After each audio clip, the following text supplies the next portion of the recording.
Hey there. Subscribe to my channel. And also press this bell icon. haddii aad i jeceshahay sida aad ii sheegtay fadlan ilaali qalbigayga waad qaadan kartaa ha iga jebinin oo kaliya ha u oyn qof aan isagaba kuu ilmin doonin inay lan kula soo jabto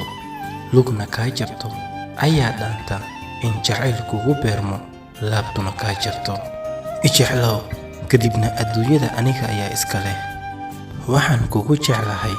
ma ahan oo kaliya qofka aad tahay balse qofka aan ahay markaan adiga kula joogo ayaan kuu jeclahay weligaa waxba kaagama lumayaan inaad wax jeclaato waxay aalaaba wax kaaga lumaan gocashada iyo lahashada qarsoon waxaa wax fudud inaad jeceelow noqoto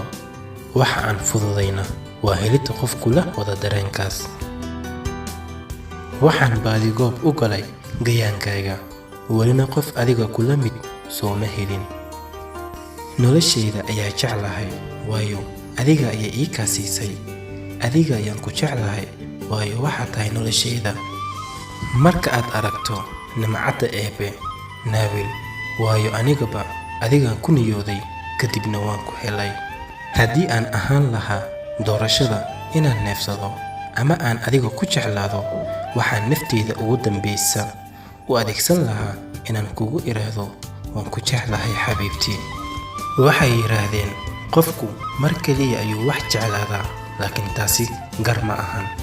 waayo mar walba oon ku eegaba waan ku sii jeclaanayaa waan ku jeclaan doonaa ilaa maalinta ka dambaysa ebil